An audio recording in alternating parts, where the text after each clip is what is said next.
2-4 মিনিটের দিকেও হতে পারে। জয়গুরু। আজকে একটা সাবজেক্ট আমি বলে নিচ্ছি, সকলকে জয়গুরু জানিয়ে আমি কিছু বলার চেষ্টা করছি। এটা হচ্ছে একটুখানি দীক্ষা সমীক্ষার কাজে যুক্ত থাকার আনন্দেই জীবনের বিস্তার। দীক্ষা, দীক্ষা মানে কি? দীক্ষা মানে যে দক্ষতা লাভ করা, জীবনের বেঁচে থাকার লওয়াজিমাটাকে জেনে রাখা। সেটা কোথা থেকে জানবো? সেটা হচ্ছে যিনি রেত পুরুষোত্তম ধারা, পুরুষোত্তমের ধারা তার বর্তমান আচার্যের মধ্যে রয়েছে, আচার্য পরম্পরার মধ্যে প্রবাহমান। এই আচার্যকে অনুসরণ অনুশীলন করার মাধ্যমেই আমাদের কিন্তু এই বেঁচে থাকার ধর্মের যে নতুন মানে ঠাকুর দিয়েছেন, ধর্মে জীবন বাঁচে পারে সম্প্রদায়টা ধর্ম নারে। ধর্ম জানিস একই হয়, সম্প্রদায়টা যেটা সম্প্রদায় বিশেষে সেটা ধর্ম নয়।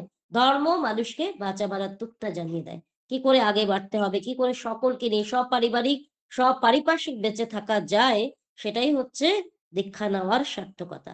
তাই ঠাকুর বানিয়ে দিলেন, দীক্ষা নিয়ে শিক্ষা ধরিস আচার্যকে করে সার, আচরণী বোচ্চয়নে জ্ঞানের সাগর হনা হয়। প্রকৃতই যদি আমরা জ্ঞানী হতে চাই, প্রকৃতই যদি আমরা ঠাকুরের মানুষ হতে চাই, তাহলে আমাদের কি করতে হবে? আচার্য নিষ্ঠা। কারণ পুরুষোত্তম যখন আসেন অস্বাভাবিকভাবে নরদেহ ধারণ করে আসলে তাকে তো একদিন তিরোহিত হতেই হয়।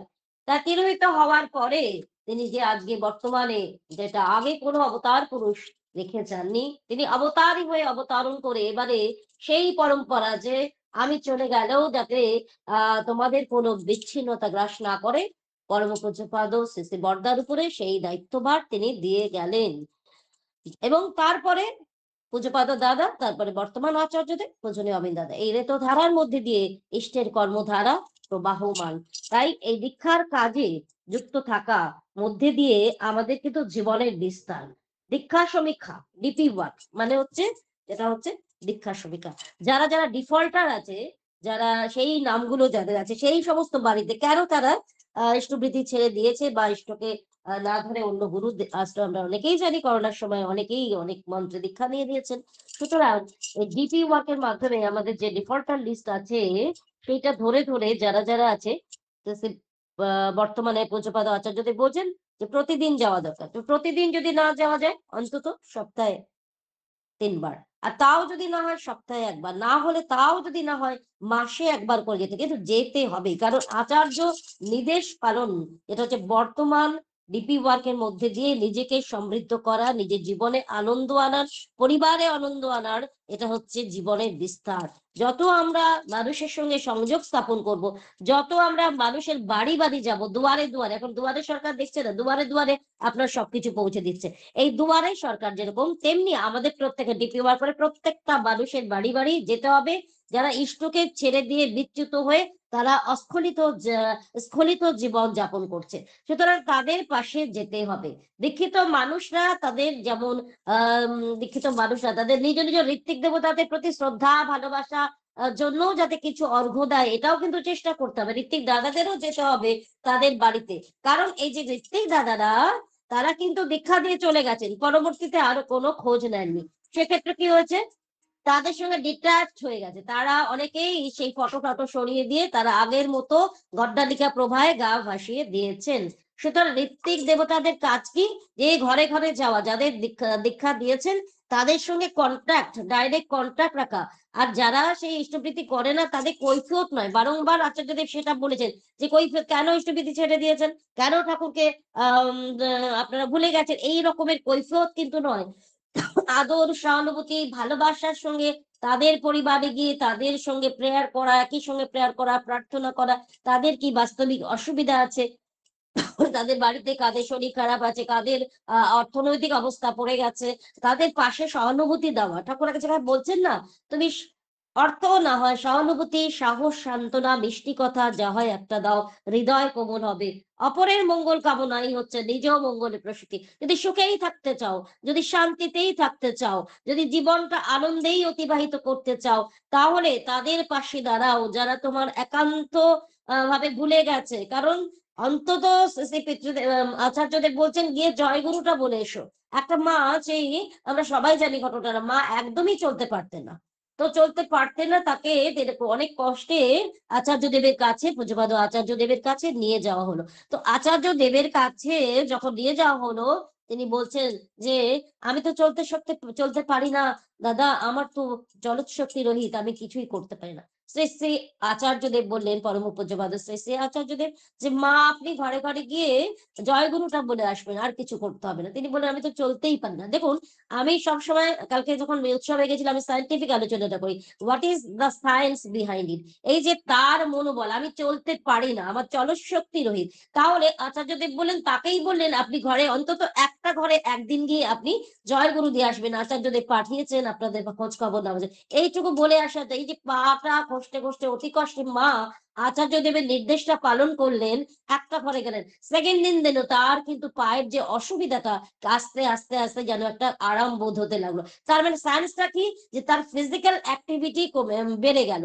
যে পেশিগুলো শিথিল হয়ে গেছিল, প্রত্যেকদিন একটু একটু চলনের মধ্যে দিয়ে বা কারুর বাড়ির মধ্যে দিয়ে তার মধ্যে ওই পেশির সবলতা বৃদ্ধি পেল। এটা হচ্ছে সায়েন্স। আর এই যে মানুষের সঙ্গে ডাইরেক্ট যোগাযোগের ফলে মানুষ, মায়ের মধ্যে একটা কিলো স্ফূর্তি এলো। আর এই স্ফূর্তি, স্পন্দন, এই আনন্দই হচ্ছে জীবনে বেঁচে থাকার একমাত্র উপায়। যেখানে আনন্দ নেই সেখানে নিরানন্দ, যেখানে ইষ্ট নাই সেখানেই অনিষ্ট, যেখানে ভালোবাসা নেই সেখানে হচ্ছে অপ্রেম। তাহলে যেখানে ভালোবাসা থাকে সেখানেই প্রেম, সেখানেই ইষ্ট, সেখানেই সবকিছু। তাহলে মা দেখুন এইভাবে করতে করতে প্রতিদিন আচার্য নির্দেশ পালনের মধ্যে দিয়ে জীবনের গতি খুঁজে পেলেন। নিজের পায়ের সবলতা, পেশিগুলো দুর্বল, হাঁটতে পারে না, টেনে হিচড়ে নিজের শরীরটাকে নিতে নিতে তার পেশির শক্তির দৃঢ়তা বৃদ্ধি পেল, এবং মা মধ্যে আনন্দ বোধ হলো। এইবারে তিনি দ্রুত গতিতে সেই আচার্য নির্দেশ ডিপি ওয়ার্ক করতে লাগলেন। ডিপি ওয়ার্ক মানে শুধু দীক্ষাপত্র সমীক্ষা নয়, শুধুমাত্র যে তার পাশে দাঁড়িয়ে যে নিজের জীবনে, যে আজকের যে আলোচনাটার বিষয়বস্তু, যে আনন্দ পাওয়া, জীবনে বেঁচে থাকার আনন্দ লাভ করা, সেটা একমাত্র ডিপি ওয়ার্ক। ডিপি ওয়ার্ক মানে যে ঘরে ঘরে যাওয়া, মানুষের খোঁজ নেওয়া, তাদের পাশে থাকা, তার সহানুভূতি দেওয়া, এবং তার ফলে অটোমেটিক্যালি আমার জীবনে আনন্দ আসে। আর এই আনন্দ কি করে, আমার জীবনটা সংকুচিত করে না। আমার জীবন শুধু আমার জন্য বা আমার পরিবারের জন্য নয়, সকলের জন্য।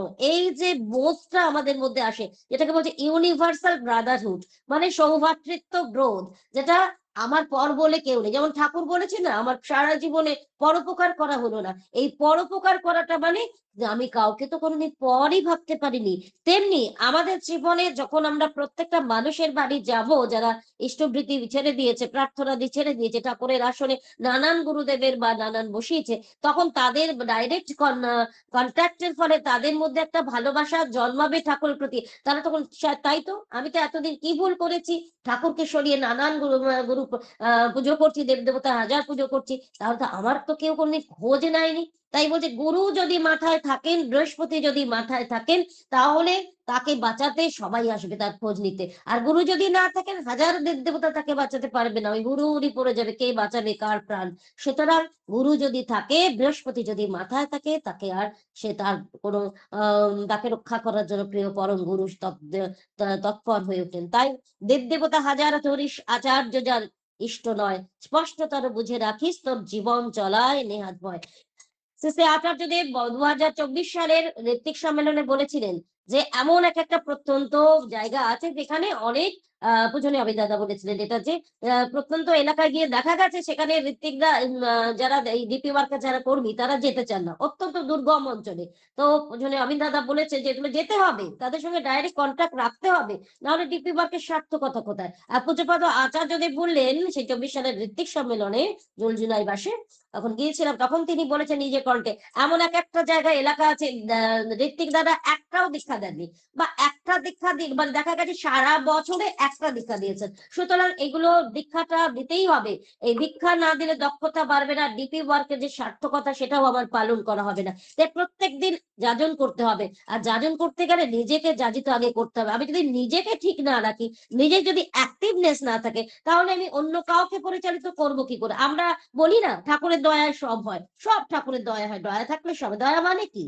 দয়া মানে হলো আমার জীবনে তাকে আমি কেমন করে রক্ষা করে চলি, তার আদর্শ, তার নীতিবিধি, তার ইচ্ছা অনিচ্ছা, এগুলো সব নিয়েই তিনি, সেগুলো আমার জীবনে কতটা জীবন্ত হয়ে আছে, কত ফুটন্ত হয়ে আছে, তার উপরেই দয়াটা নির্ভর করে। তাহলে এই সমস্ত মানুষের পাশে যেতে হবে। একটা মানুষ অসুস্থ, আমি তার কোনো খোঁজ নিয়েছি? কোনোদিন তার বাড়িতে গিয়েছি যে সে কত কষ্টে আছে? সে কেন ডাক্তার দেখানোর খরচটা জোগাড় করতে পারছে না? কেন সে না খেয়ে থাকছে? তার পাশে আমরা দাঁড়িয়েছি? তার ডিপি ওয়ার্ক করে শুধু দীক্ষাপত্র সমীক্ষা করলাম, কে ইষ্টবিধি ডিফল্টার আছে তাকে ইষ্টবিধি, এটা তো আমার কাজ, ডিপি ওয়ার্কের মেইন কাজ। তৎসত্ত্বেও মানুষের পাশে যে আমি বরাভয় দান করবো, আমি আপনার পাশে আছি, আমি তোমার পাশে আছি, আমি তোমাদেরই পরিবারের একজন, এমন ভাবটা তো গড়ে তুলতে হবে। তবেই তো তারা আমার কথা শুনবে, তবেই তো তারা আবার সেই সিংহাসনে অন্য দেবদেবতার ছবি সরিয়ে দিয়ে তারা ইষ্টকে আপন করে রাখবে। ঠাকুর, বড়মা, বড়দা, আচার্যদেব, তারা যে আমার যে পরম আরাধ্য, তাদেরকে প্রতিষ্ঠিত করবে। তখন তাদের সঙ্গে প্রার্থনা করার মধ্যে দিয়ে তারা আমাদের সঙ্গে একাত্ম মনে করবে। এই যে ইউনিভার্সাল ব্রাদারহুড, সার্বজনীন ভ্রাতৃত্ব বোধ তৈরি হবে। তখন সেই মানুষটা আমার একান্ত আপন হবে। সে আমার পর নয়, তার কাছে ফোনে এখন তো অনেক অ্যাক্টিভিটিস রয়েছে, ফোন করে আমরা খোঁজ নিতে পারি। সুতরাং এত সহজ উপায়, আর চিঠি লিখে যোগাযোগ করতে হয় না। তাহলে ফোন করে কিন্তু আমরা মানুষের খবর নিতে পারি, খোঁজ খবর নিতে পারি। তার তবিয়তটা কেমন আছে, কেন সে ফিল করছে না, তার গলতটা কোথায়, কেন সে সরে গেল স্টেজ থেকে, এই জিনিসগুলো যদি আমরা খোঁজ নিয়ে প্রতিদিন তাদের সঙ্গে ডাইরেক্ট যোগাযোগ, মাসে যদি একদিনও যায় ওই মানুষটার সঙ্গে ডাইরেক্টলি যদি প্রতিদিন ফোনে কন্ট্যাক্ট রাখি, তাহলে অন্তত সেই মানুষটা আমাকে আপনার জন মনে করবে। এক্ষেত্রে আমি যে জীবনের বিস্তার হয় সংকুচিত সংকুচিত বলছে না জীবনের বিস্তার, সংকোচেরই হচ্ছে মানুষকে কি করে, দুর্বল করে দেয়, মানুষকে ইষ্টপথ থেকে দূরে সরিয়ে দেয়। আর যখন আমরা মানুষের দ্বারে দ্বারে যাবো, ডিপি ওয়ার্ক করবো, তাদেরকে সাহস সান্ত্বনা যোগাবো, তখন কি হবে, আমার জীবনের বিস্তার লাভ হবে। ঠাকুর বললেন না সত্যানুসরণে, তুমি তোমার দেশের দশের, তুমি তোমার পরিবারের, নিজ পরিবারের, দেশের দশের বর্তমান ও ভবিষ্যতের জন্য দায়ী। তা আমি কি আমার দেশের কথা চিন্তা করছি, আমার পরিবারের মানুষটা অসুস্থ থাকলে তার জন্য কি যেমন করি, তেমনি আমার যে গুরু ভাই গুরু বোন তারাও যে আমার একাত্ম, আমার তারা যে আমার পর কেউ না, এই ভাবটা যখন হবে, এই সৌভ্রাতৃত্ব বোধ যখন আসবে, তখনই আমার ডিপি ওয়ার্ক করার সার্থকতা হবে। তাই আচার্যদেব যেগুলো বলছে, প্রত্যেকটা মানুষের পাশে দরকার, দাঁড়ানো দরকার, বরাভয় দরকার। আর এটা কখন হতে পারে, যখন আপনি নিজে যাজনে সমৃদ্ধ হবে, ওই মানুষটা আপনার আপন হয়ে যাবে, চিরজীবন আপনার ভালোবাসা মানে ভালোবাসার সৌরভে সেই সৌরভান্বিত থাকবে। তাহলে আমাদের ডিপি ওয়ার্কের মূল কাজ যেটা হলো, যে ডিপি ওয়ার্ক করার মধ্যে দিয়ে মানুষের পাশে থাকা, যে মানুষগুলো সরে গেছে, দূরে সরে গেছে ইষ্টের থেকে, তাদের কাছে যাওয়া, তাদের সুখ সুবিধা একটু হলেও তাদেরকে মিষ্টি ব্যবহার করো, তাদের সঙ্গে কথা বলো, দুটো পাশে চাও খেতে পারো, এবং করে তাদের যদি পাশে থাকো অন্তত ফোনে, দেখবে সেই মানুষগুলো তোমার আপনার জন্য হবে। তার জন্য তো স্যাক্রিফাইস কিছু করতেই হবে, তাকে ভালোবাসতে হবে। তাহলে আমাদের ডিপি ওয়ার্কের মূল কথা কি, ভালোবাসা। এই ভালোবাসাটা যখন না থাকবে, তখন আমি পর বলে ভাববো। যেমন ধরুন এই যে জগন্নাথ দাদা অসুস্থ, তার পাশে যদি সবাই আমরা না দাঁড়াই, তাহলে কিসের আমাদের সৌভ্রাতৃত্ব বোধ দাঁড়াবে? তাহলে আমাদের তাদের পাশে দাঁড়ায়। এই যে আমাদের দীপ্রিয়া মা অসুস্থ, ৪ মাস ধরে ৪ মাসের বেশি ভেলোরে রয়েছে, তার পাশে কটা দিন ফোন করে খোঁজ নিয়েছেন মা আপনার অবস্থাটা কি? যেটা আমি ডেইলি করি, ডেইলি প্রতিদিন আমি জগন্নাথ দাদাকে প্রতিদিন একবার হলো খোঁজ খবর নিই। কেন? দাদা খাওয়া হয়েছে? দাদা আপনার আজকে এখন কি করছেন? কি খেয়েছেন? আজকে কি রান্না হয়েছে? আজকে শরীর কেমন রয়েছে? তারপরে জিজ্ঞেস করি আপনার কি অসুবিধা? আপনার ডাক্তারের ফিসটা কত? আমি এগুলো ডাইরেক্ট কনট্যাক্ট রাখি প্রতিদিন। তার ফলে সেই মানুষটা দেখো, আজকে লিংকের একটা, আজকে খুব সাধারণ একদম খুব সিম্পল উদাহরণ দিয়ে বুঝিয়ে দিলাম যে সেই মানুষটা কিন্তু এই লিংকের একান্ত আপনজন আমার। দাদা একদিন বলেছিলেন, আপনি মা এইভাবে আমাকে করবেন না। আমার খুব কষ্ট হয়, আমার খুব লজ্জা লাগে। কিসের লজ্জা দাদা? আপনাকে তো আমার পরিবারের বাইরে মনে করি না। আমার যদি দাদা থাকতো তার জন্য আমি করতাম না? তা আপনি তো আমার একজন বড়দা। তাহলে তার জন্য আমি করব না কেন? ওয়াই? আপনি আমার পরিবারের একজন। তাই আমি আপনার জন্য করব। আপনি বরঞ্চ আপনি আমার দানটা গ্রহণ করে আপনি আমাকে ধন্য করবেন। আমি ধন্য হব মনে করি না। মনে করব আমার দান গ্রহণ করে আপনি ধন্য হবেন না, আমি ধন্য হব। তাহলেই তো আমার জীবনের বিস্তার। তাহলেই তো আমার সব সমস্যার সমাধান। ডিপি ওয়ার্ক মানে মানুষের পাশে দাঁড়ানো, মানুষের সহানুভূতিপূর্ণ বাক্য ব্যবহার, মানুষকে ভালোবাসা দেওয়া। যার যত কুভাব থাকুক, যত অসৎ ভাব থাকুক, সেটা দূরে আমরা দেখবো না। আমরা দেখবো তার মধ্যে কোন ভালো জিনিসটা আছে, সে কতটা ভালো আমি করতে পারি। আমার যদি আমার চাহিদার গুলো হয়ে গেছে, চাহিদা মিটে গেছে, আমার খাওয়া হয়ে গেছে, আমার পড়া হয়ে গেছে, সবকিছু এইবার বাদ বাকি অর্থ যদি অন্যের সেবায় না লাগলো, ইষ্টের কাজে যদি না লাগলো, ওই অর্থ গচ্ছিত করে ব্যাংকে গচ্ছিত করে রেখে বলুন তো কি হবে আপনার? ওই অর্থ আপনি কখনোই খরচ করতে পারবেন না। ওই অর্থ আপনার পরবর্তী জেনারেশন বা তার পরবর্তী জেনারেশন ভোগ করবে। কিন্তু আজকে যদি আপনার এই অর্থটা ব্যাংকে আপনার সবকিছু জীবন ঠাকুর বলছে, তোমার নিজেকে সবকিছু দিয়ে পরিবারকে দিয়ে যা বাড়তি থাকবে সেটা ইষ্টের কাজে, মানুষের কাছে ব্যয় করো। সেই অর্থটা হচ্ছে পরমার্থ। সেই অর্থটাই তোমাকে অনন্ত জীবন তোমাকে সুখের সন্ধান দেবে। তাই আজকের যে আলোচনা ডিপি ওয়ার্ক এর যে মূল কথা সেটা হচ্ছে জীবনের বিস্তার। বিস্তারই চৈতন্য এনে দিতে পারে। বিস্তারই হচ্ছে প্রেম, বিস্তারই হচ্ছে ভালোবাসা। এই বিস্তার যতক্ষণ আমাদের মধ্যে না হবে, অপরকে যদি পর বলে ভাবি, এইটা যতক্ষণ হবে ততক্ষণ আপনার ডিপি ওয়ার্ক হবে না। এটা আমার ব্যক্তিগত অনুভূতি। নিশ্চয়ই আপনার সঙ্গে আমার সঙ্গে আপনার একমত। তাই আসুন, আমার একান্ত নিবেদন, আপনারা সবাই প্রত্যেকের হাত ধরুন, পরস্পরের হাত ধরুন, পরস্পরের পাশে দাঁড়ান। শুধুমাত্র কেন ইষ্টবৃত্তি ছেড়ে দিয়েছেন এই কথা না, কৈফিয়ত নয়। তাদের কাছে ভালোবেসে এবং আলিঙ্গন, দরকার হলে আলিঙ্গন করে, ভালোবেসে মাথায় হাত বুলিয়ে, যেমন করে ঠাকুর বলেছিলেন, ছলে বলে কৌশলে তার উন্নয়নে সাহায্য করো। তাহলে কি হবে? আমার হৃদয় বিস্ফারিত হবে, আমার হৃদয় কোমল হবে। আর তখন তার মঙ্গল কামনা আমি অবিরলভাবে করতে পারবো। আর এটাই হচ্ছে ইষ্টের কাজ। ঠাকুর যখন বলছেন যে অপরকে ভালোবাসা, অপরের মঙ্গল কামনা, এটাই তোমার বেঁচে থাকার জীবনীয় রসদ খুঁজে নেওয়ার একটাই রাস্তা। যেমন আমি আপনাদের সকলের সকাল বিকাল রাত্রে আমি মঙ্গল কামনা করি। তার বিনিময়ে আমার কিন্তু মঙ্গল হয়ে যাচ্ছে। সুতরাং নিজের মঙ্গল, নিজের জন্য, নিজের সুখের জন্য কিছুই চাইতে নেই পরম পিতার কাছে। একমাত্র কাজ হলো তাকেই ভালোবাসা। আমি প্রভু তোমাকে ভালোবাসি। যেখানে যাচ্ছি, প্রভু আমি যাচ্ছি। তুমি আমার সঙ্গে চলো। আমি এখন আলোচনা করতে যাচ্ছি, তুমি আমার পাশে এসো। আজকে আমার বাবার তিরোধান দিবস, আ মৃত্যু দিবস, আজকে মৃত্যু স্মৃতি বার্ষিকী।